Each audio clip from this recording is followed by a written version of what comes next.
Time वज़ीर आज़म बन जाए। इस पार्टी गई थी ना, इसको नहीं पता। खान साहब को आज भी कहा जाता है आ जाएं।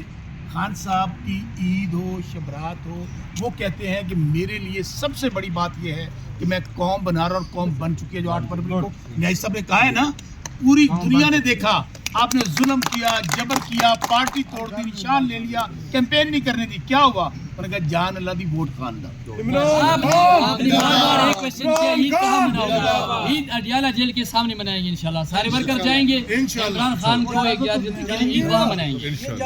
और फिर बार बार आप कह रहे हैं कि सरप्राइज अगर बता दिया तो फिर सरप्राइज का ना रहा। इमरान खान का अंदर है और करप्ट माफिया का ये जिस मुल्क का बच्चे से लेके इसके बाद इंशाल्लाह अल्लाह के फजल करम से वो ये आखिरी साल से ले रही है। इसके बाद इमरान खान की तो ईद अंदर है, लेकिन ये करप्ट माफिया की आखिरी ईद है। जिस मुल्क में बच्चे से लेके जजेस तक और चीफ जस्टिस तक हमारा मुल्क यरगमाल बना हुआ है, और चंद लोगों की वजह से उस मुल्क के अंदर कौन सी ईद है? ईद वो होती है जब लोग और आवाम और बच्चे और बूढ़े सब आज़ाद हो, जब अदलिया आज़ाद हो। हमने इंशाल्लाह ईद मनानी है उस दिन जिस दिन इमरान खान साहब हमारे दरमियान होंगे, वो ईद होगी हमारी, और इंशाल्लाह वो वक्त दूर नहीं है। हम ईद नहीं मनाएंगे, हम धरना देंगे।